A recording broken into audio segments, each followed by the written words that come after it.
여러분과 함께 저는 마약에 대한 포괄적인 것을 조금 더 전문적으로 구체적으로 그리고 우리 원로 목사님, 원로 장로님, 그리고 선교사님, 그리고 전도사님, 그리고 주의 사역을 하시는 이 나라의 지도자 여러분들에게 공부하고 연구하고 싶습니다. 혹시 지난주에 오신 분들은 이제 교재가 우선 이렇게 인쇄물로, 지난주에 여러분들이 영상을 혹시 제가 이렇게 편집을 해서 보내드렸는데 혹시 그걸 보신 분이 계시는지요? 그걸 보시면, 감사합니다. 이걸 보시면 여기서 설명하는 거 옆에 여러분이 봤던 교재, 그리고 또 옆에 있는 영상 같은 것이 이렇게 계속 이렇게 이어져서 하게 되어 있습니다. 저는 10년, 코로나 와가지고 내가 할 수 있는 일이 뭘까? 은퇴하신 장로님, 은퇴하신 목사님, 선교사님들이 계시면요, 이제 여러분이 들고 있는 그 핸드폰 있잖아요. 휴대폰. 그리고 원래 이름은 모바일이라고 그래요. 영어 이름은. 근데 그것은 스마트폰이라고 합니다. 그래서 여러분 휴대폰이 적어도 한 대, 두 대 정도면 이제 이것이 인터넷, 선교의 그런 휴대폰이다 생각하고 이걸로 영상 찍고 또 이걸 하는 방법도 좀 배우셨으면 좋겠다 해서 코로나가 5년 전에 왔었잖아요. 그때 제가 코로나가 왔을 때 배웠던 책 교재입니다. 그래서 여기 보니까 스마트폰 하나만 있으면 1인 창업이란 말을 썼어요. 홀로서기. 이 창업이란 말은 여러 가지가 있잖아요. 선교든 또 여러 가지 복음이든 이런 것이 있을 수 있겠죠. 그런 일을 하게 되었다. 이렇게 해서 이런 걸 통해서 저도 이렇게 스마트폰을 통해서 끝없이 공부하다 보니까 지금은 이렇게 휴대폰을 가지고 제가 갖고 있는 휴대폰이 한 대, 두 대예요. 그리고 주머니에 또 한 대가 있으니까 저도 이렇게 석 대를 갖고 있네요. 왜 갖고 있느냐? 해마다 삼성에서요, 매월 1월달, 2월달이면 너무너무 좋게 휴대폰을 만들어요. 그래서 그걸 다이어트도 한 사람이 다이어트 하고요. 아니, 뚱뚱한 사람은 아예 포기하고 산다니까 내일 다이어트 한다고 하면서요. 내일 한다고 하면서 그게 10년, 20년 가는 거죠. 근데 여러분이 스마트폰을 잘 활용하면 내가 나를 영상을 찍어보세요. 그리고 내가 스스로 이렇게 내가 누가 의탁하고 맡기면 얼마나 불편한지 몰라요. 왜냐하면 그 일이 몰리니까 그 도와주는 분들의 고마움도 잊지 말아달라고 부탁을 드리는 거예요. 똑같이 8시간 자야 되는데 시간은 낮에는 없고 쪼개서 밤잠을 쪼개지 않으면 이걸 작업을 할 수가 없더라고요. 그러니까 여러분이 이런 것도 여러분이 하셔라.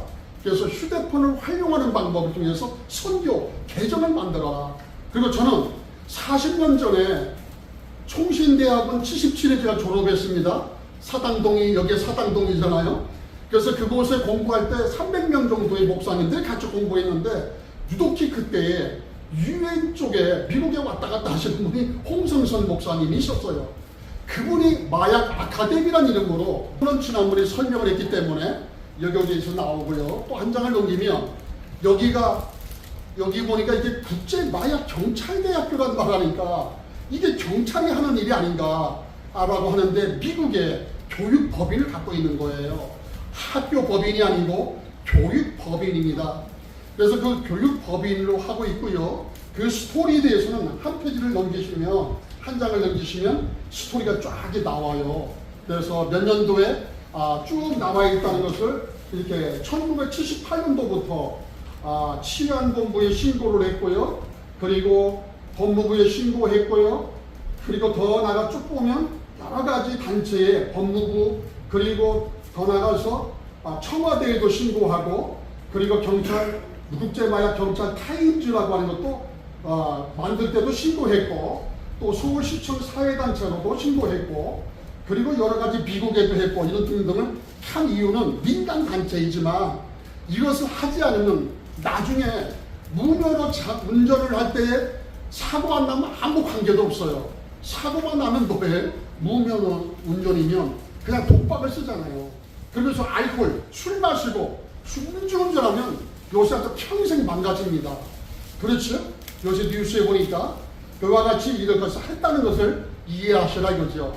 그리고 제가 이걸 하면서 한 장을 더 넘기면, 지난번에 넘겼던 부분이죠. 또 하나 넘기면 여기에 보면 오단통의 광고에 신문이 났다 이렇게 설명을 했어요. 그리고 그 밑에 보면은 세 개의 그런 부서가 나와요. 그래서 이 지금 영상을 좀 해주시면 거기에 보면은 이제 그 FBI, CI 그리고 DEA라고 그 영상을 찍어서도 제가 편집을 해서 그걸 아주 깔끔하게 했으니까 그걸 1강, 2강, 3강, 그래서 30강까지 시리즈로 할 것입니다. 대장년 중심으로 하는 것을 만들어 놓고 그리고 다른 단체에 가서 그런 강의를 또 하도록 할 것입니다. 그리고 여러분 중에는 이 강의를 잘 듣고 나서 또 교수님으로 강사님으로 하실 분들도 한 5번 정도 강의 지나고 나면 그동안 들었던 걸 서브라이즈 해가지고 앞에서 한 10분 정도 발표할 수 있도록 그런 기회도 좀 드리도록 하겠습니다. 계속 이어서 여러분에게 제가 영상을 쭉 만들면서 뒷면에 이렇게 책에 대한 것도 한 10권 정도를 부대적으로 해놨습니다. 교보생명에 가면 책방도 있지만 그래도 교보생명이 광화문이나 신논현역이나 또 큰 곳에 가면 많이 있기 때문에 신서적들을 많이 볼 수가 있잖아요. 그래서 여러분에게 이건 20년 전에 홍성선 목사님이 특별히 전경수라고 하는 경찰 쪽에서 근무하시는 현직 경찰 되신 분에게 교환을 드려가지고 이걸 책을 만들었던 거라고 합니다. 그리고 저는 여러분에게 우리는 아직도 마약에 대해서 모르잖아요. 마약에 대해서 우리가 같이 배웠으면 좋겠다. 또 약국에도 없는 이런 약 이야기라든지 그 외에 정신과 의사라든지 가정의학과 의사가 또 그리고 특별히 검찰이나 경찰에서 근무했던 분들이 만든 책들이 있습니다. 그런 책들을 좀 주시히 좀 읽어보시면 여러분이 많은 교재로 누구한테 강의하더라도 순발력 있게 할 수 있다. 이렇게 말씀을 좀 드려봅니다. 자, 그러면요. 교재로 들어가도록 하겠습니다. 지난번에 했던 대로 여러분이 연방수사국 특별히 이 얘기에 대해서 여러분 같이 기억을 하시죠. 우리가 들어보면 FBI는 뭡니까? 그래서 또 CIA는 뭡니까? 그리고 DEA는 뭡니까? 이렇게 지난주에 배우셨는데 박상훈 감사님이 가장 이걸 잘 배우신 것 같아요. 장학생이십니다. 지난번에 말씀한 대로 FBI 그리고 CI 그리고 DEA도 설명을 좀 함축적으로 한번 해보실래요? FBI는 Federal Bureau of Investigation, 연방 수사국이고, 네. 그다음에 CI는 Central Intelligence Agency. 그걸 조금 이제 FBI보다는 더 넓은 전 세계적으로 활동하는 CI, CIA 중앙정보부. 우리나라에도 이제 CIA가 들어와서 많이 수사를. 네, 맞습니다. FBI와 CIA, 이들의 차이는 무엇일까요? FBI는 미국 연방수사국을 말하는데요. 미국 법무부 아래에 있는 수사기관입니다. FBI는 미국 내의 사건을 주로 담당하며 테러, 간첩, 범죄조직, 대형 부패, 납치 등 주 정부가 다루기 어려운 대형 사건을 수사하고 있습니다. 한편 CIA는 중앙정보국이라는 뜻으로 미국 대통령 직속의 독립기관입니다. 주로 하는 일은 국외 정보 수집 및 첩보, 비밀 공작 등입니다. 한마디로 해외 업무가 더 많은 것이죠. FBI와 CIA는 정보 요원들이기 때문에 당연히 비밀리에 일을 처리합니다. 이처럼 미국은 여러 기관들이 수직적 관계가 아니기 때문에 업무가 중복되거나 상호 간 경쟁이 일어나기도 합니다. 만약 해외에서 활동하던 테러리스트가 미국 뉴욕에 잠입했다면 NYPD와 FBI 그리고 CIA가 모두 출동할 수 있겠죠. 이제 FBI와 CIA의 차이를 아셨나요?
예. 미국의 법무부 예하에서 불법 약물만을 집중적으로 단속하는 법 집행기관이자 정보기관인 DEA, 즉 마약 단속국이 있습니다. 전 세계의 불법 약물을 1분 1초도 빠짐없이 감시하고 단속하며 마약과의 전쟁을 치르고 있는 미국의 마약 단속국을 아시나요? 2021년의 통계에 따르면 생산 가능 연령인 18에서 45세의 젊은 층의 사망 원인 1위가 무려 마약 중독이라고 하죠. 이렇게 불법 약물은 개인과 가족을 망칠 뿐만 아니라 국가적으로도 엄청나게 큰 손실을 안겨주는데요. 하지만 세계 최강의 물리력과 정보력을 가진 미국도 이 사태를 그냥 방관하고 있지만은 않습니다. 오히려 미국은 그 어떤 나라보다도 강력하게 불법 약물을 단속하고 있는데요. 그 중심에는 물론 지금의 DEA가 있기까지 꽤 많은 우여곡절을 겪었는데요. 멕시코에서 DEA 요원이 납치되어 고문당해 사망한 사건이 발생한 이후 아예 남의 나라 영토에서도 불법 약물 단속을 위한 수사권을 행사할 수 있다는 법률까지 발표해버립니다. 한편 1980년대 이후로도 불법 약물의 흐름은 끊기지 않고 오히려 세계 경제 성장과 함께 급물살을 타며 더 많은 약물이 미국으로 흘러들어왔는데요. 이 과정에서 엄청난 수익을 거둬들인 불법 약물 카르텔들은 마약 단속국 같은 수사기관에 대항하기 위해 자체적으로 무장하기 시작합니다. AK-47 같은 자동소총, 대전차 로켓은 기본이고 무장 장갑 트럭과 무인기, 심지어는 불법 약물 수송을 위한 반잠수정까지 갖출 정도로 성장하는데요. 이런 카르텔을 잡기 위해서는 일반적인 경찰 같은 무장만으로 출동해서는 절대 이길 수 없을 테죠. 그래서 DEA에는 아예 카르텔과 교전할 수 있는 전문 특수부대가 존재하는데요. 특별 대응팀이라고 불리는 이 특수부대는 미군 특수부대에서나 쓸 법한 최신식 장비와 소총으로 무장하고 있습니다. 우리나라로 친다면 검찰 직원들이 해군 UDT처럼 최신식 장비를 갖추고 불법 약물 조직들을 털어버리는 셈이죠. 당연히 단순히 민간인 중에서 뽑는 것이 아닌 특수부대를 전역해 실전을 경험하고 군사적 지식과 능력이 있는 사람들을 위주로 혹독한 선발 과정을 거쳐 뽑습니다. 훈련은 아예 버지니아에 있는 육군부대에서 실시하죠. 게다가 이 특수요원들을 빨리 투입하기 위한 헬리콥터를 운용하는 부대까지도 운용하고 있습니다. 이렇게만 봐도 엄청난 예산이 투입될 것 같은데 무려 4조 원에 가까운 예산이 투입되고 있죠. 이렇게 엄청난 예산이 투입되는 마약 단속국은 단순히 경찰 같은 법 집행기관이기도 하지만 우리나라의 국가정보원 같은 엄연한 정보기관으로서 미국의 정보 공동체를 구성하는 18개 기관 중 하나인데요. 이렇게 엄청난 정보력과 물리력을 갖춘 마약 단속국은 미국 영토 내로 불법 약물이 들어온다면 어떤 나라든 가차없이 정의를 구현합니다. 지금 이 순간에도 무려 69개 나라의 92개의 사무실을 운영하며 전 세계적으로도 영향력을 행사하고 있죠. 대한민국의 세관 당국 역시 DEA와 협력하며 국제 불법 약물 밀거래 조직에 관한 정보를 공유하고 있습니다. 2006년에는 함께 중국에서 필로폰 500g가량을 반입해 밀수출하려던 괌의 마약 밀매 조직을 검거했죠. 그럼 미국에는 엄청난 힘을 가진 DEA가 있다면 그렇다면 우리나라로 들어오는 불법 약물들을 잡는 대한민국의 기관은 어떤 게 있을까요? 일단 우리나라에서는 미국의 마약 단속국 같은 단일 기관이 없습니다. 그래서 검찰, 경찰, 관세청, 그리고 식약처와 국가정보원 등 여러 기관에서 업무를 나눠 수행하고 있죠. 하지만 최근 불법 약물의 심각성이 높아지고 국민들의 관심도가 높아지는 가운데 대한민국에서도 미국의 마약 단속국 같은 단일 기구로 업무를 통일할 필요가 있어 보이는데요. 현재 검찰은 국내외의 유관기관과의 공조체계를 강화하고 불법 약물을 조사하는 전담 조직 신설을 추진하는 등 지속적으로 노력하고 밀반입 차단에 최선을 다하고 있습니다. 대한민국이 잃어버린 마약 청정국이라는 타이틀을 다시 찾기를 바라며 이번 영상 마치겠습니다. DEA가 뭐냐 이렇게 질문하셨기 때문에 너무 잘 들으셨고 또 그거에 대해서 느낌에 대해서 설명도 너무 잘 해주셨어요. 우리가 대장년 하면 대한민국의 장로연합회잖아요. 25만 명의 장로님이 대한민국에 계십니다. 목사님도 30만 명이 계셔요. 기독교 교회를 다니는 분이 거의 1200만에서 지금 967만 명이라고 퍼센트가 이렇게 통계 수치가 나와 있기도 합니다. 그리고 이제 이렇게 나와 있는 숫자 중에 보면 우리가 신앙인들이 적어도 마약에 대해서는 이제는 방관하면 안 되겠다. 청정 나라인 줄 알았는데 어느 때부터 이태원에서 홍대 입구에서 마약이 조금씩 음성적으로 움직이다가 이게 너무너무 심각하게 될 만큼 뉴스에 보면 지난주에도 아주 좋은 대학교 다니는 사람들이 그 대학생들 클럽이 있었다고 하잖아요. 그들이 마약을 축제하는 것을 만들었다는 거 아니에요. 뉴스에 심각하게 뜹니다. 카이스트 대학원생과 서울대 등 명문대생들이 연합 동아리에서 마약을 유통하고 투약하는 일이 벌어졌습니다. 이들은 호텔이나 놀이동산은 물론 해외에도 마약을 숨겨가서 집단으로 투약한 것으로 조사됐습니다. 신기혜 기자입니다. 자동차를 8대 이상 보유하고 고급 호텔과 리조트 VIP를 다수 보유해 놀러가기 좋다는 장점이 있다는 홍보글. 한 대학 연합동아리 홍보글입니다. 대학생이 쉽게 경험할 수 없는 문화생활을 싼 가격에 할 수 있어 동아리 회원 수는 300명까지 늘어났습니다. 그런데 회장을 맡은 카이스트 대학원생 A씨가 재작년 말 마약에 손을 대기 시작하면서 문제가 생겼습니다. A씨는 동아리 모임에 자주 나오는 회원들에게도 마약을 권했습니다. 그리고 액상대마로 시작해 LSD, 케타민, 필로폰 등 더 강한 마약으로 범위를 넓혀갔습니다. 회원들을 마약에 중독시킨 후에는 텔레그램 가상화폐를 통해 웃돈을 붙여 마약을 판매하는 수익 사업을 영위하였습니다. 2023년 한 해에만 1,200만 원 이상의 마약을 매매하였습니다. 서울대, 고려대 등 수도권 13개 대학 학생들이 가담했고 이 중에는 의대, 약대 재입학 준비생과 로스쿨 준비생도 있었습니다. 이들은 고급 호텔과 놀이동산 등 장소를 가리지 않고 모여서 마약을 했고 사진까지 남겼습니다. 비행기 기내 수화물에 LSD를 몰래 넣어 태국과 제주도에서 함께 투약하기도 했습니다. A씨는 다른 마약 혐의로 이미 재판을 받고 있었는데 담당 검사가 A씨 계좌에 주기적으로 일정한 금액의 돈이 들어온 걸 수상하게 여기면서 추가 범행이 드러났습니다. 수사가 시작되자 이들은 마약수사 대응법을 알려주는 텔레그램 채널에 가입해 정보를 얻고 말을 맞추기도 했습니다. 검찰은 현재까지 A씨 등 대학생 14명을 적발해 이 가운데 6명을 재판에 넘기고 나머지는 재활에 참여하는 조건으로 기소 유예했습니다. 또 A씨의 가상화폐 전자지갑을 동결하고 고급 오피스텔 소유권을 확인하는 등 범죄 수익을 몰수하기 위한 절차에 들어갔습니다. 그 중에 그런 것들을 제가 설명을 했고 그리고 제가 유튜브에 자막 속에 그걸 잘 넣어놨어요. 어차피 이걸 설명하면서 그것이 나중에 근거가 되기 때문에 그리고 그것을 오픈하지 않고 일부 공유만 할 수 있도록 해놨어요. 아는 분들에게만.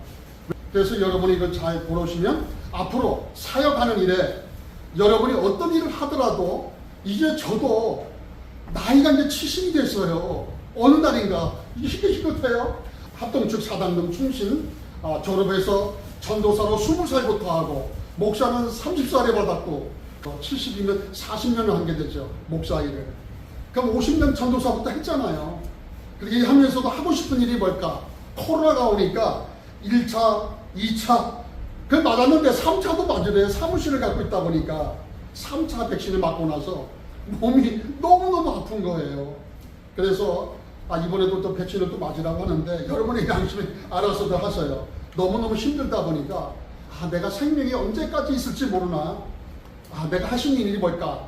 내가 한 명이라도 청소년들을 다음 세대를 생각한다면 내가 마약을 공부를 더 많이 해야겠구나. 그래서 유튜브도 잘 만들려고 하는 겁니다. 감사한 것은 저에게는 큰 딸이 있고 둘째 공주가 있고 셋째 여식이가 있어요. 이 아이들을 하나님이 잘 지켜주셔서 건강하게 가정을 갖고 손녀들을 잘 키웁니다.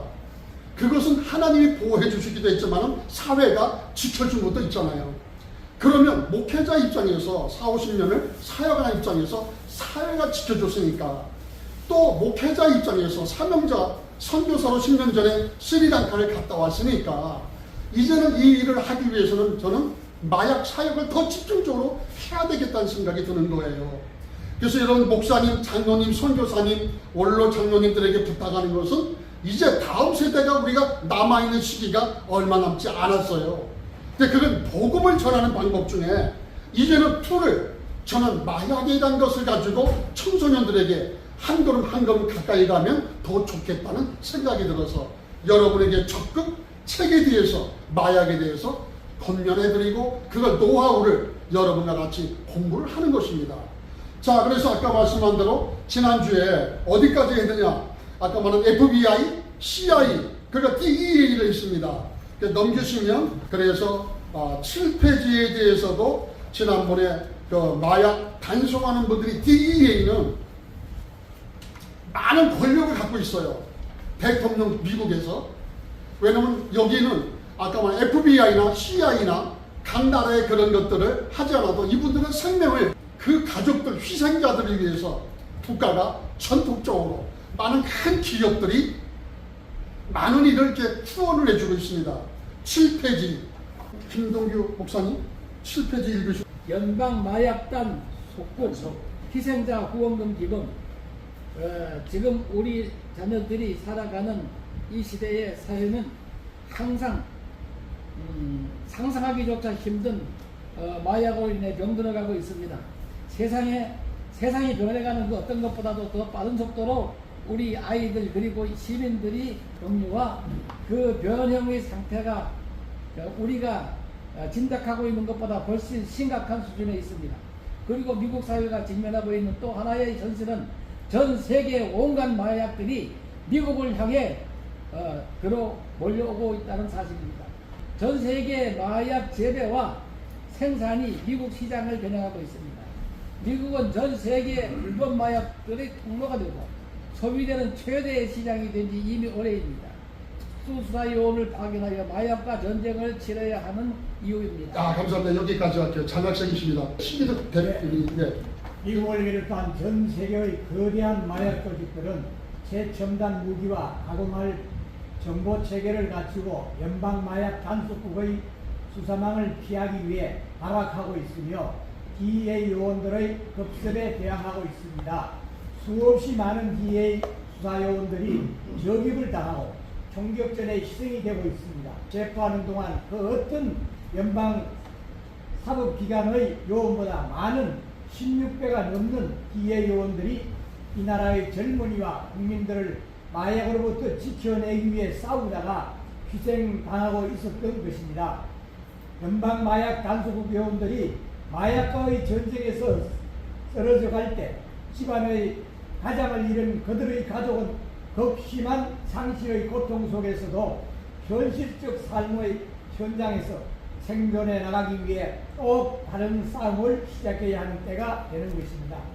이에 이들의 존속 생존 가족을 합리적으로 후원하기 위해 1999년 다른 연방사법기관에는 없는 DEA 생존자 후원기금이 워싱턴 DC에 사무실을 두고 후원 업무를 위해 공식적으로 발족하게 됩니다. 너무 감사합니다. 이어서 오기한 삼총장들 읽으실까요? 그리고 2016년 6월에 연방마약 단속국 요원들이 미국뿐만 아니라 멕시코 및 아프가니스탄, 기업과 같은 아시아 국가에서도 사상자가 속출하는 점을 감안하여 미국 내 이민자 커뮤니티와 소수민족 커뮤니티 그리고 DEA가 주둔하고 있는 전 세계 63개 국가의 사회 지도층으로 구성된 DEA 생존자 후원기금 국제상임위원회가 워싱턴 DC에 사무실을 두고 발족하게 됩니다.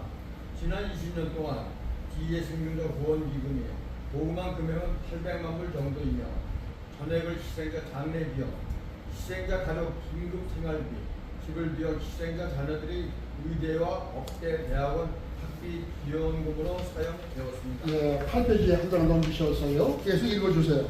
희생자 장례 비용, DEA 요원이 순직하면 24시간 이내 장례 비용으로 1인당 2만 불을 급히 지원합니다. 그러나 이 비용으로는 묘지 구매조차 어려워 5만 불로 다시 책정하였습니다. 네, 계속해요.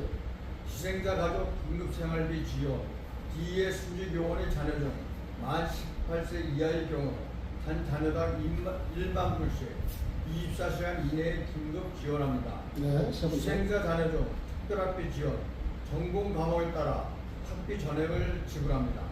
또한 의대나 법대를 진학할 경우 의대나 학비 50%를, 법대를 지원할 경우 학비 100%를 전액을 지불합니다. DEA SPF의 현재 상황을 설명하자면 DEA SPF는 외형상 DEA 희생자 가족을 돕는 전문적 연방 규모의 재단법인으로 반관 반민의 형태입니다. 그러나 실제에 있어서는 DEA 소속기관 역할을 합니다. 그렇기 때문에 DEA SPF는 다른 연방 사법기관, 국토안보부 및 그 산하 이민국 정부 경찰, 각 도시 경찰들에게 DEA 산하 조직으로 보고 있는 실정입니다. 그것도 그럴 것이 본 DEA SPF는 오직 순직한 DEA 요원들의 장례비와 유가족, 긴급생활비, 유가족, 자녀들의 학비만을 보완하기 위해 존재하고 있는 연방 차원의 비영리 재단이기 때문에 감사합니다. 이와 같이 DEA는 마약을 하다 보면 수많은 피해자들이 희생자가 있을 수 있거든요. 이와 같이 우리가 대장년이 앞으로 미래를 바라본다면 대한민국의 모든 청소년들을 위해서 아까 예방교육하는 것, 그리고 그들이 만약에 마약 같은 걸 손을 댄다고 하면 검찰이나 경찰하고 옵션을 잘 해서, 그리고 그들이 또 재판을 받고 나서 복역을 하고 나올 때에 그들을 돕는 후원단체를 이와 같이 전문적으로 준비하는 그런 것을 한번 계몽으로 생각하는 좋은 기도의 중보의 그런 기도다는 생각이 들어서 제가 읽게 만들었습니다. 참고하시길 바랍니다. 한 장을 넘기시면 우리나라가 지난주에 잠깐 공부하세요 예습으로 했는데요. 9페이지에 있는 것이 국민일보 사설에 나온 겁니다. 국민일보 사설에 나온 것은 2024년 5월 30일자에 나왔는데 대한민국의 모든 대한민국 모든 하수 처리장에서 뭐가 검출됐다고요? 마약이 검출됐답니다. 마약의 성분이 너무너무 많은 것을 지난번에 잠깐 예수하면서 했는데, 그때 이렇게 밑줄 친 것을 신기도 장로님이 한번 읽으셨는데 그 밑줄 친 거 한번 읽어주세요. 서울에서 검출되다가 지난해 처음으로 세종 지역에서도 검출되었다. 하수 처리장별로 필로폰은 시와 인천, 암페타민은 청주, 광주, 엑스터시는 시와 목포, 코카인은 서울, 세종에서 높게 나왔다. 다시 한번 좀 복습합시다요. 하수 처리장들이 있는데 필로폰이 많이 나온 데는 지역이 어디라고요? 서울. 시와와 인천이죠. 그리고 암페타민은 어디서 나왔다고요? 청주하고 광주. 엑스터시는 어디서 나왔다고요? 시와 목포. 코카인은요? 서울과 세종. 서울, 세종. 네, 이와 같이 지역마다 이런 많은 그 마약류가 이렇게 많이 나오고 있다는 것이죠. 그래서 이런 숫자를 우리 인구가 5,200만 명 정도 되는데, 그러면 그 마약을 손대는 사람이 이 나오는 걸 검출로 역추산을 하는 거죠. 다음에는 좀 더 잘 나와 있는 신문 자료가 있기 때문에 그때 또 대비하기로 하고요. 역추적을 하면 우리들 중에는 10명 중에 한 사람이 마약을 섭취하는 사람이라고 해요. 청소년까지 다 포함해서요. 그럼 우리 가족, 내 친척, 내 교인들 중에 내 친구들의 친구가 손을 댈 수도 있다는 거죠. 근데 그것이 너무 심각할 만큼 어떻게 되는가는 뒤에서도 한번 설명해 볼게요. 자, 10페이지, 10페이지에 보면은 그 지역의 전국 하수도에도 필로폰이 흐른다, 이런 제목으로 또 신문에 난 것입니다. 최다 검출 지역은 아까 동아일보에서 나온 것인데 이렇게 비교해 보시기를 바랍니다. 10페이지, 11페이지에 보면 지역마다 하수 처리장이 몇 개가 있는데 전국에 57개소가 있는데 그 중에 2021년도는 31군데, 2022년도는 44군데에서 2023년도는 57개소의 하수 처리장에서 선정을 해서 4년 동안 연속해서 데이터를 뽑은 거라 이 말이에요. 그래서 이것에 뭐 여러 가지를 말할 수 있겠으나 4번을 분기별로 했다고 11페이지 상반에 그게 나오잖아요. 근데 그것이 성분이 필로폰, 암페타민, 엑스터시, 코카인 등등. 전국 모든 하수 처리장에서 불법 마약류인 필로폰이 4년 연속 검출됐습니다. 중독성 강한 마약으로 알려진 코카인도 1년 새 3배 이상 검출됐는데 국내에서 전보다 더 다양한 마약이 유통되고 있는 것으로 추정됩니다. 부산의 한 하수 처리장입니다. 이곳에서 채취한 시료에서 필로폰 등 불법 마약류가 나왔습니다. 폐기된 마약이나 투약한 사람의 몸에서 빠져나온 마약 성분이 하수로 흘러든 건데 농도를 분석하면 사용량을 추산할 수 있습니다. 배출이 되게 되면 이게 결국은 하수를 통해서 들어가게 되고, 따라서 그 하수에서 그 마약을 분석을 하게 되면 시료 채취한 기간 동안 얼마의 그 마약이 이제 사용이 되어졌는지. 식약처가 지난 4년간 전국 17개 시도 하수 처리장의 시료를 조사한 결과 해마다 한 곳도 빠짐없이 필로폰이 나왔습니다. 다만 일일 평균 사용 추정량은 감소 추세입니다. 필로폰이 주춤한 사이 검출 마약류는 다양해지고 있습니다. 중독성이 강한 걸로 알려진 코카인의 경우 사용 추정량이 1년 새 3배 이상 증가했습니다. 지난해엔 비수도권인 세종에서도 처음 발견됐습니다. 이 밖에도 암페타민이나 엑스터시 등 여러 마약류가 지역별로 다르게 나타나고 있습니다. 식약처는 하수 기반 마약류 조사를 통해 지역별 사용 현황을 파악하고 신종 마약류를 탐지할 수 있도록 조사 범위도 확대할 계획입니다. 이런 용어가 다 어렵지만 그래도 우리가 말의 뜻을 알아들으려니까 알고는 있어야 되잖아요. 부탁인데 이걸 통해서 하라는 거 아닙니다. 호기심도 가져서는 안 돼요. 아이들에게도 성경에서 말한 대로 술은 보지도 말라, 독주는 쳐다보지도 말라겠다고요. 성경에서. 근데 많은 사람은 술 취하지 말라 해서 적당히 마신다라고 하잖아요. 근데 요새 보면 어린 아이들이 부모가 술을 예법을 가르쳐 준다고 해서 했는데 아이들이 또 대학을 가고 사회를 가다 보니까 알코올의 중독도 이것도 마약과 일종이다 그 말이에요. 담배도 백해무익하지만 그곳에도 마약 성분이 들어있다는 거다 그 말이죠. 12페이지를 봅니다. 그래서 이제 한번 더 읽어보면 마약에 대해서 조금 더 깊이 한번 들어가 보도록 하겠습니다. 가장 잘 읽으신 분이 신기술 장로님 12페이지 마약. 마약은 향정신성 의약품의 일종이다. 좁은 의미로는 환각과 중독을 일으키는 알칼리로이드만을 앞편만이 진정한 의미에서 마약이다 라고 말해준다. 네, 계속. 일반인들은 주로 마약이란 단어를 거의 대부분의 향정신성 약품 및 중독성이 있는 알칼로이드 모두를 일컫는 말로 사용한다. 대한민국에서는 관례적으로 인간의 중추신경에 작용하는 물질로서 사용할 경우 인체에 심각한 위해가 있다고 인정되는 물질로 분류되지 않는 민간제도약과 향정신의약품, 대마 등을 뜻하며 이들은 거의 대부분 진정 쌍떡잎 식물군에 속한 식물이기도 하다. 일부 국내에서 마약으로 분류된 물질 중에서는 환자의 고통을 줄이는 등 의학적인 목적으로도 쓰인다. 하지만 일반인이 마약을 복용할 경우 중독 증상에 신체 손상을 일으키게 되고 심하면 사망을 유발하게 되므로 마약 및 향정신성 의약품의 복용은 크게 제한되어 있다. 게다가 마약을 복용하면 범죄가 발생할 가능성이 크기 때문에 법으로 엄격하게 통제하고 있다. 대한민국에서는 마약류 관리에 대한 법률을 통해 관리하고 있다. 대한민국이 대외적으로 마약 청정국의 이미지를 강조하지만 최근 인터넷 등을 통하여 2030 세대 2030 세대에서의 마약 구입이 급증하고 있다. 다 같이 한번 읽어봅시다. 시작. 마약류 사법은 중독성이라는 특수성으로 인하여 단속과 처벌만으로는 한계가 있어 처벌보다는 치료가 필요하다는 원칙에 입각하여 치료 보호제도 및 명령제도를 실시하고 있지만 높은 재범률로 인하여 일반 형사 사건들과는 다른 시각을 가지고 접근해야 한다 주장이 있다. 동의하십니까? 예, 다 이해하시니까 한번 쭉 읽기로 하고 역사에 대해서 설명을 우리 대표 회장님 부탁합니다. 최초의 마약은 그리스의 의사 갈릴레이 만든 마귀와 감자 상심을 유발하는 약이었다. 갈릴레이는 이 약을 맨들의 그 뿌리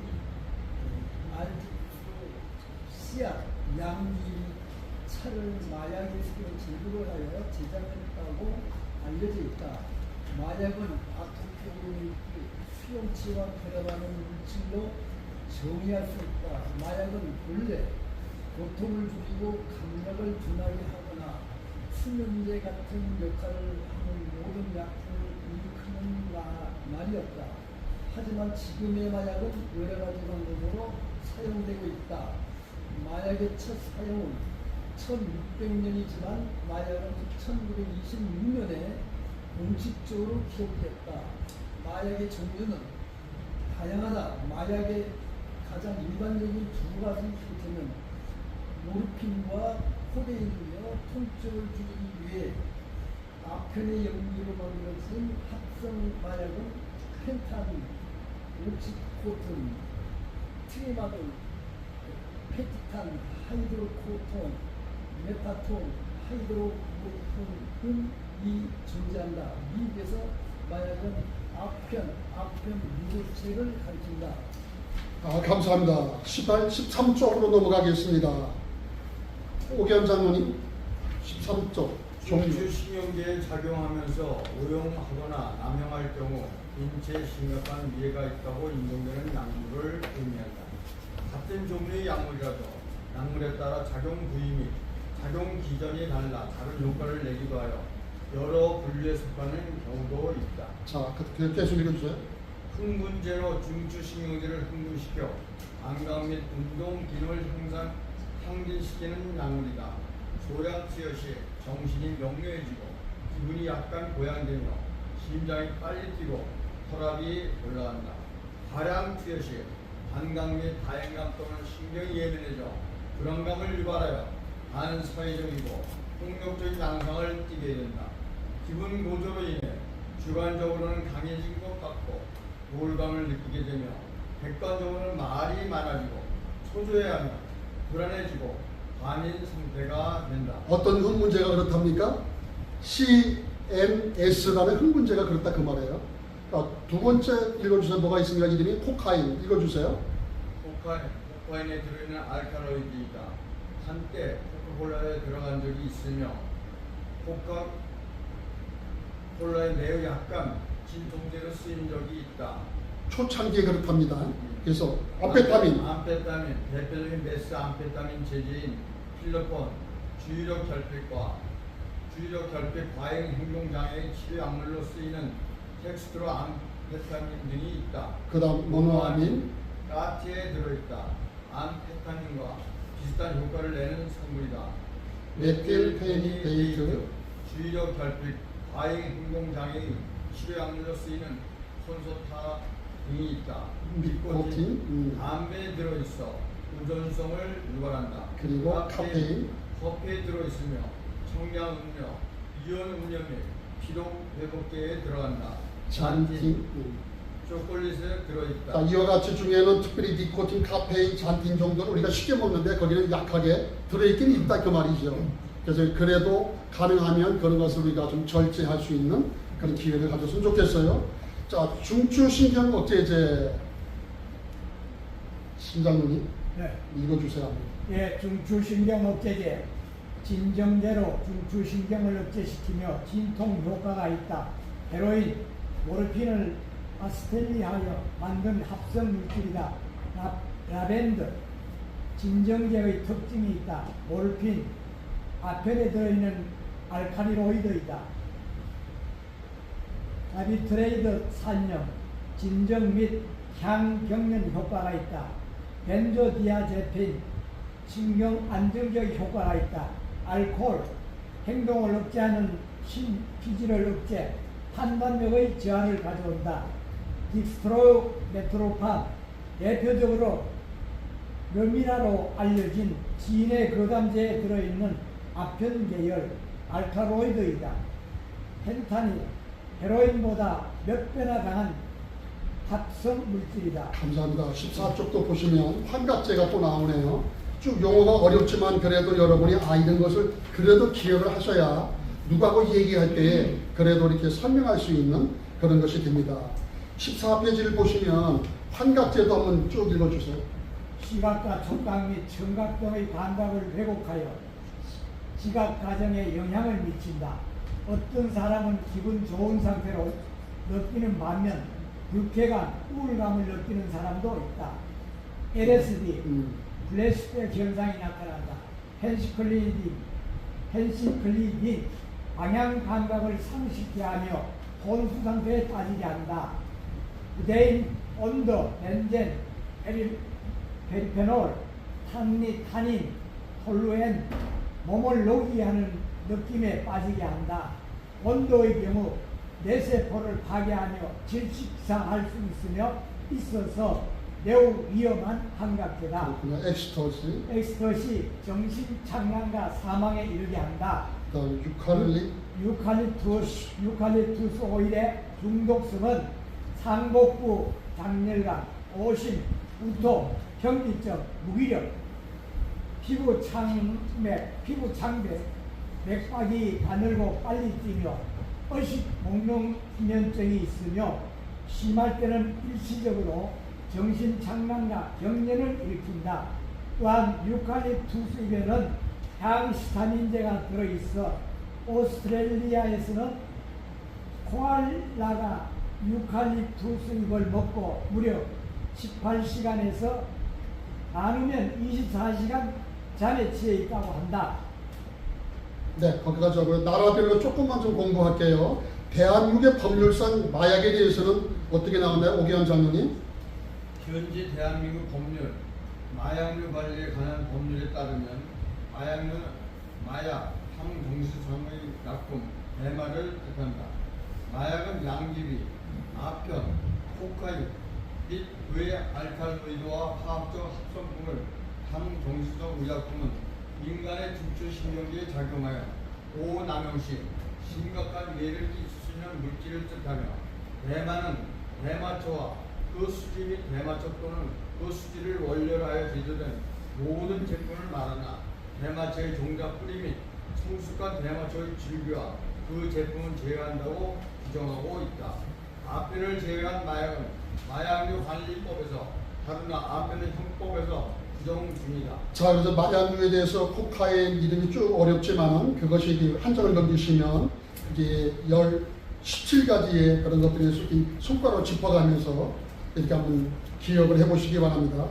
나중에 좀 이걸 칼라로 처리를 할게요.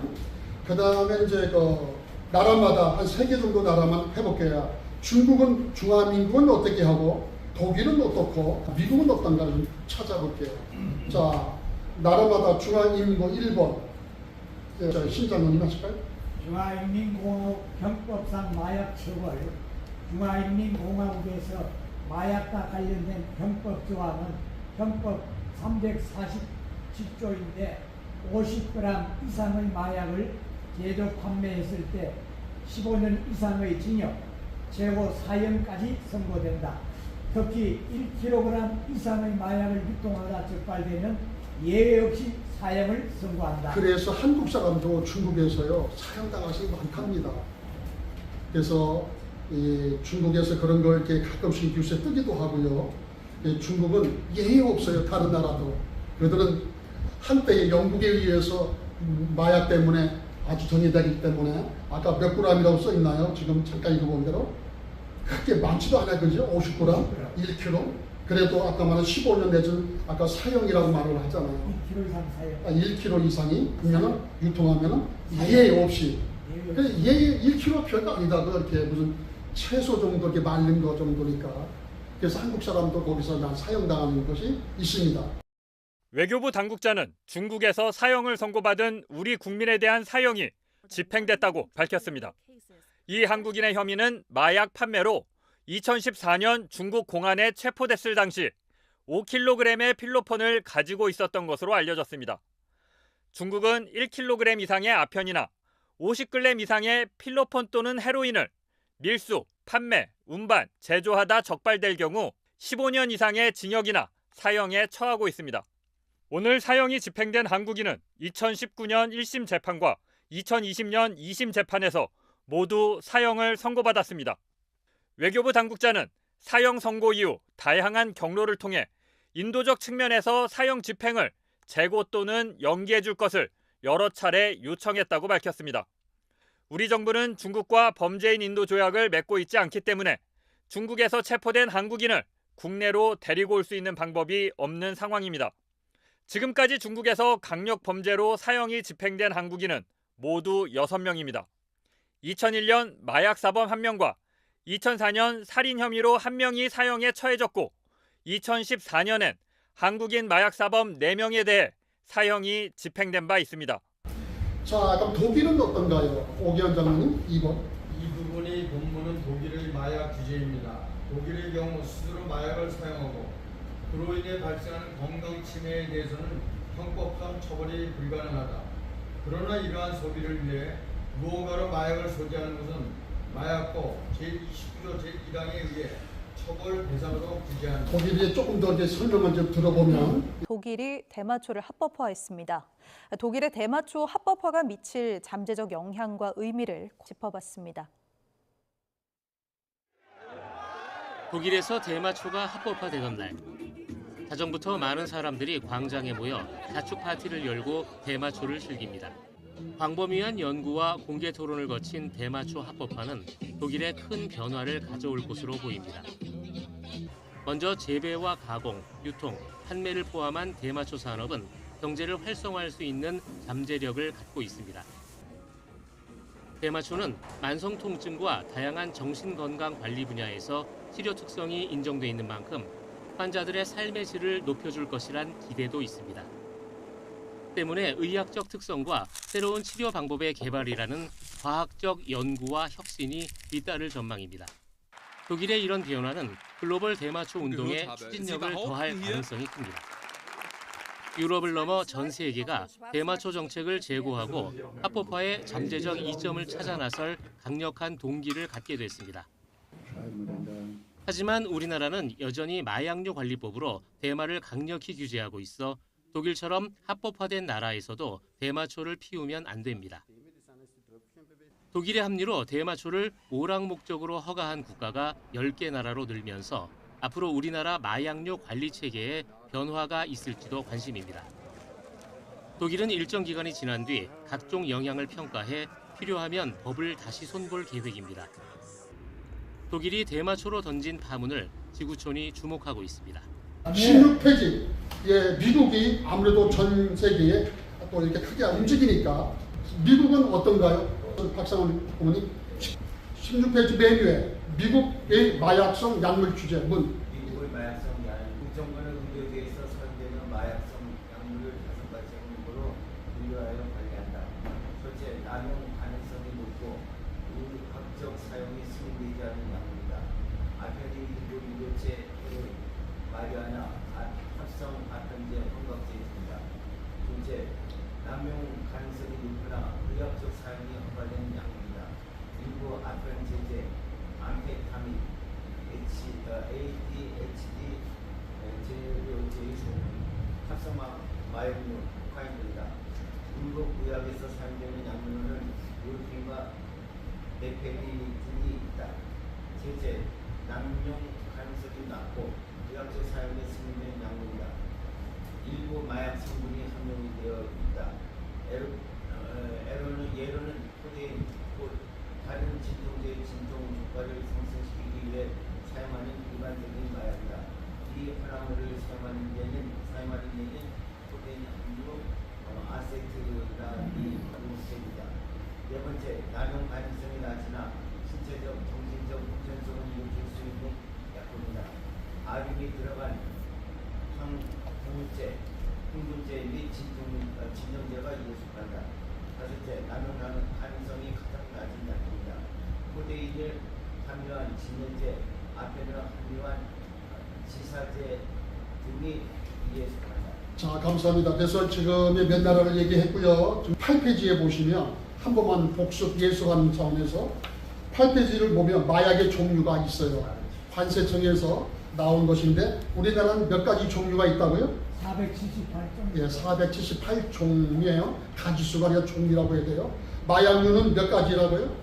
384종. 임시 마약류로 구분된 건요? 94종. 이렇게 기억을 하셔서 25페이지로 갑니다. 아편계 및 코카계의 마약. 아까 늘 말하는 양귀비가 나오고 거기서 그걸 말려서 채취해서 하게 되면 그게 아편이 되겠죠. 아편. 그리고 거기 모르핀이 되고 코데인이 되고 베바인이 되고 그 밑에서 조금 더 하면 헤로인, 그 다음에 좀 같이 읽을까요? 히드로모르폰, 그리고 그 다음에 디히도로코데인, 그 다음에 옥시코돈, 그 다음에 에스로핀. 그래서 나와 있는 것은 옆으로 읽었습니다만은 원래 이렇게 줄친대로 읽어줘야 되겠죠. 양귀비의 경작 지역이 꽃이 너무나 아름답잖아요. 그러나 여기에는 많은 우리들이 몸에 피곤한 것이 들어있다 이거죠. 코카엽도 코카인 크랙. 그래서 그 옆에 코카엽이라는 게 있습니다. 다 나아가 있네요. 향전신성 의약품은 뭐냐? 26종인데 같이 한번 읽어봅시다. 맨 위에 있는 게 뭐라고요? 향전신성 의약품이다. 근데 그것은 첫째 뭐라고요? 한 가지는 그 밑에 보니까 아까 LSD, 페이오티, 메스칼린, 실로사이빈, 그리고 PCP, 그리고 PMA, 그 다음에 케타민, 이것이 환각제가 형전지성이고, 각성제는 뭐냐? 같이 읽어볼까요? 밑에 암페타민, 그리고 메트암페타민, 이렇게 기억하세요. 그래서 세 번째, 진정제는 같이 한번 읽어볼 때 박스에 뭐라고? 예, 그리고 CHB, 그리고 메타화론, 그리고 벤조디아제핀, 그 다음에 메프로마에이드, 예, 이렇게 되어 있습니다. 그래서 밑에 있는 것들인데 그냥 이렇게 눈으로 보기만 하더라도 야, 그럼 내가 그걸 배웠다라고 하시면 수시로 보면 이제 됩니다. 가나다, 다의 대마죠. 대마가 몇 가지 방법이잖아요. 대마가 있으니까 근데 세 번째가 있네요. 세 번째가 뭐 처음엔 대마초가 있겠죠. 두 번째는 뭐라고요? 대마 수지가 있습니다. 세 번째 뭐예요? 대마 오일을 만들어 갖고 하는 거죠. 그래서 CBG 뭐 이런 것들 듣는데 이거 잘못 쓰면 큰일 나는데 요새는 합법적으로 이게 없는 것이 안동에서 나오는 그 삼에서 나오는 것은 있습니다. 그런데 그것은 법적으로 국가에 늘 보고를 해야만 됩니다.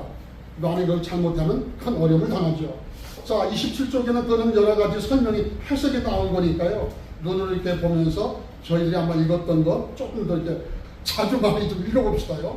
자, 30쪽으로 넘어갑니다.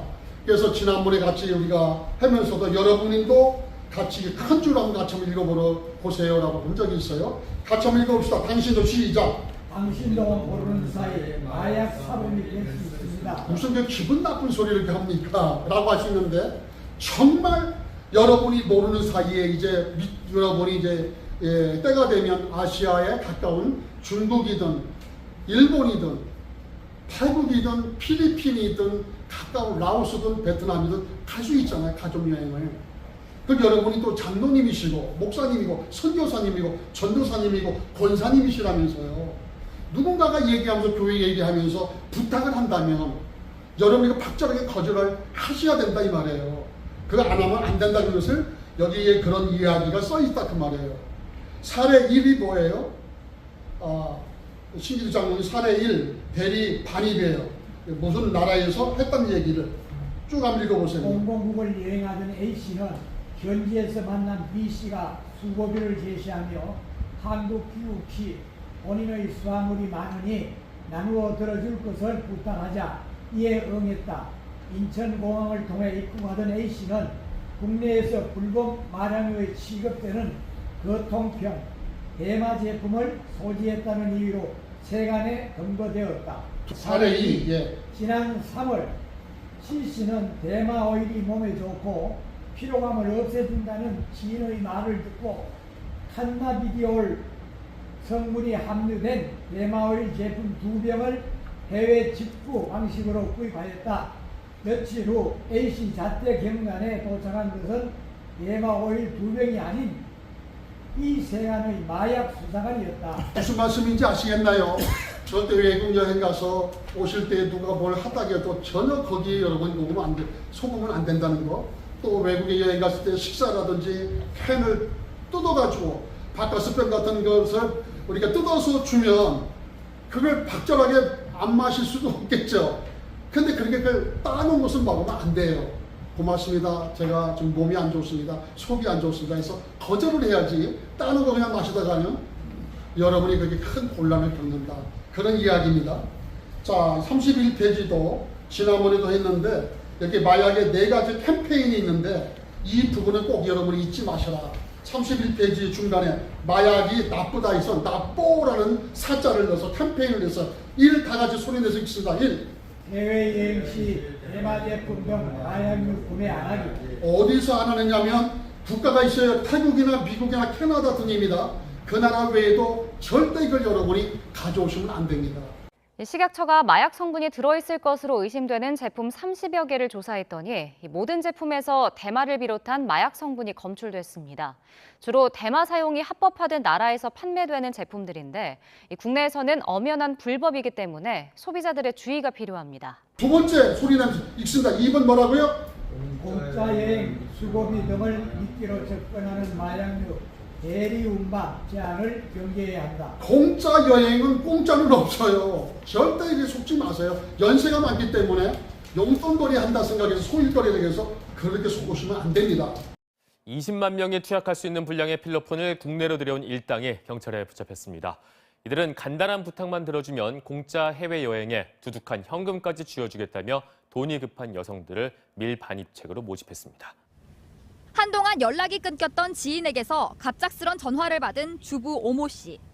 해외에 나갔다 작은 물건 하나만 들고 귀국해주면 공짜 여행과 수고비 300만 원까지 챙겨준다는 말에 오 씨는 캄보디아행 비행기에 올랐습니다. 2박 3일 일정의 마지막 날 약속대로 검정색 테이프로 동여맨 작은 물건 하나를 몸에 숨겨 돌아왔습니다. 이후 경찰에서 연락이 와 알고 보니 당시 운반해준 물건은 200g 분량의 필로폰. 마약을 몰래 들여오는데 동원됐다. 범죄 피의자로 입건된 겁니다. 공업용 다이아몬드라 그래가지고 그렇게 믿고 호텔 방 안에서 포장된 필로폰을 속옷에 숨겨 국내로 들여왔습니다. 지난달 캄보디아에서 체포된 한모 씨의 필로폰 밀수 조직이 이런 식으로 모집한 밀반입책은 오 씨 등 12명. 의심을 덜 사는 여성, 그중에서도 생활고를 겪거나 소득이 적은 사람들을 노렸습니다. 밀수 조직은 지난 2016년부터 2년여간 이런 방식으로 20만 명이 투약할 수 있는 분량의 필로폰 6kg을 국내로 들여왔습니다. 경찰은 국정원과 공조해 일당 43명을 붙잡아 주범 한 씨 등 14명을 구속했습니다. 하지만 운반책인 여성들 중에는 여러 차례 밀반입에 나서고 필로폰 판매 교육까지 받은 김모 씨만 구속됐습니다. 대부분 마약인 줄 몰랐다고 진술했지만 경찰은 사전에 알았다는 정황이 드러나면 마약류관리법 위반으로 무거운 처벌을 받는다며 주의를 당부했습니다. 세 번째도 있습니다. 시작. 아까 그 마약 납보의 캠페인에 일본 해양 여행 시에 대마 제품 같은 것도 구매 안 하기도 하고, 두 번째 공짜 여행 미끼로 대리도 반입을 해서는 안 된다는 거고, 세 번째는 인터넷 사이트를 통해서 마약류를 해외에서 직구하는 것도 해소된다? 안 된다는 걸 말하는 거예요. 애들한테 손주들에게도 부탁하지도 마십시오. 해외 검색 사이트에 HHC5를 입력하자 젤리 등 다양한 제품이 나옵니다. HHC5는 대마와 비슷한 환각 증상을 일으켜 국내에서는 임시 마약류로 지정된 성분인데 해외 직구로 버젓이 구입이 가능한 겁니다. 식품의약품안전처가 이처럼 마약 성분이 포함됐을 것으로 의심되는 해외 직구 식품 34개를 조사했는데 결과는 놀라웠습니다. 하나도 빠짐없이 모든 제품에서 마약류나 국내 금지 성분이 검출된 겁니다. 검사 결과 구매 검사한 34개 제품 모두에서 대마 등 마약류 성분이 확인됐으며 이 중 2개 제품은 멜라토닌 등 국내 반입 차단 원료 성분도 함께 표시된 것으로 확인됐습니다. 특히 4개 제품에선 향정신성 의약품인 크라톰과 미트라지닌이 새롭게 확인돼 국내 반입 차단 대상 원료 성분으로 지정됐습니다. 이번에 적발된 제품들은 젤리나 초콜릿은 물론 차나 음료, 과자와 식이 보충제 등 다양한 식품 형태로 유통되고 있습니다. 모두 영국이나 네덜란드, 미국 일부 주와 같이 대마가 합법화한 곳에서 유통되는 것들이지만 국내에서는 엄연한 불법입니다. 해당 식품을 섭취하는 건 물론 반입하는 것만으로도 마약류 관리법에 따라 처벌받을 수 있어 주의가 필요합니다. 식약처는 이 제품들에 대해서 관세청엔 통관 보류를, 방통위엔 판매 사이트 차단을 요청했습니다. 이번에 적발된 제품 목록은 식품안전나라 누리집의 해외 직구식품 올바로에서 확인할 수 있습니다. 네 번째는 뭐예요? 텔레그램이라든지 SNS에서 익명성에서 혹시라도 뭐 이렇게 하면서 얘기하는 소리는 거들떠 듣고 하지도 말라는 것이죠. 동의하십니까? 예, 그렇게 해서 여러분이 하시고, 크게 뭐 새까만 거 일자가 있는데 태국, 미국, 캐나다 등에서 대마 합법화가 국가가 있더라도 우리는 현지에 가서 대마 제품에 관련 제품을 구매하거나 호기심에서 먹어도 안 되는 거예요. 그래서 그걸 조심해서 확실히 확인된 곳에서 해야지, 이런 조그마한 어떤 남루한 곳에 시장통 같은 데서 그렇게 호기심으로 먹어서는 안 됩니다. 조심하시기 바랍니다. 태국은 아주 심각한 나라입니다. 대마를 재배하고 식용도 있고 음식에도 있기 때문에 태국에서는 특별히 여러분의 쿠키, 소주, 삼겹살 이 속에다가 양념으로 집어넣는 거예요. 그거 하게 되면 인천 세관 들어오면서 바로 압니다. 세관서에서. 그리고 여러분의 머리카락이나 소변을 채취하면 나오기 때문에 꼭 조심하라는 거 잊지 마십시오. 그러니까 두 번째 아까 말한 공짜 여행 문제도 아까 대리운전도 하지 말란 소리 했어요. 32페이지 넘어갑니다. 쭉 얘기했지만은 아까 똑같은 얘기가 나온 이야기죠. 네 번째도 그 얘기 아까 했고요. 쭉 나와 있던 것이 이런 공식적인 이야기는 우리들이 꼭 놓치고 갈 것 같아서 하는 말이니까 잊지 마시기 바래요. 33페이지도 뜻깊은 자리에 참석해서 기쁩니다. 그러면서 너무 좋다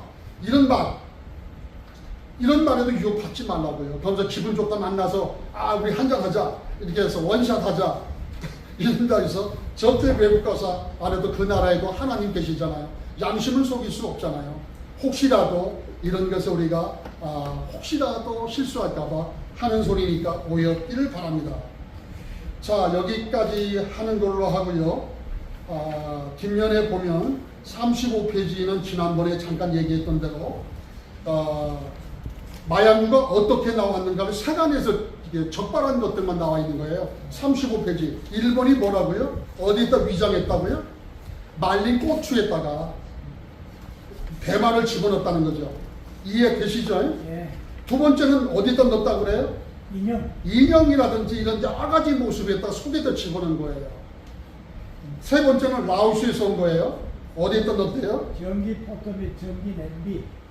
거기에 들어있던 거 비옥이나 카멜린이라든지 그리고 요새 이제 있는 것이 태국에서도 있고요. 외국에서 있는데요. 그게 우리나라라고 해서 없을까요? 앞으로 있을 수 있잖아요. 그래서 여러분이 이 문제는 시대적으로 여러분이 이것은 대장면에서 하나님이 여기까지 우리를 인도하고 이렇게 하게 하는 것은 아까 말씀한 대로 1부 예배 때 목사님도 2부 때 강사님도 또 3부 때 저도 또 아까 시사 토론에 있었던 분도 누구든 이야기하는 게 마약도 중요하지만 그분들이 얘기도 다 중요하다. 그것도 중요하지만 저도 마약이 중요하다. 아주 소중하다. 왜냐하면 생명 문제이기 때문에. 그래서 우리가 이걸 하면서 정말 하나님 앞에 내가 남아있는 삶이 얼마 안 되지만 청소년들의 영혼을 생각하면서 다음 세대를 바라보면서 이걸 철저하게 준비해서 정말 가슴으로 안고 우는 오래전에 모세를 품었던 그 어머니처럼 아이를 강가에다 내버렸을 때 엄마의 비정한 하나님께 맡기는 심정으로 대한민국 미래를 바라보면 전도사님, 여목사님 그리고 여러분이 하실 일이 있고 우리 원로 장로님 여러분들도 아버지 입장에서 영적 지도자로 바라본다면 우리가 이것을 게을리해서는 안 될 것이다 생각이 들어서 대장년이 이제는 각성해서 조금 더 이 일을 준비한다면 많은 분들이 오셔서 교육하고 배우는 일에 예방교육이며 첫 번째 하지 못하게끔 우리가 먼저 철저히 배워서 스스로 그 일을 활동을 했으면 좋겠습니다. 이것을 보고 우리가 기독교인이 장로님들이 목사님들이 선교사님들이 깨어서 각성하고 외치지 않으면 이게 독립운동이라는 것이 주권운동도 있겠지만은 이렇게 청소년들의 미래를 위해서 우리가 태극기를 높이 들듯이 이렇게 해야 된다. 저는 이렇게 생각하는데 동의하십니까?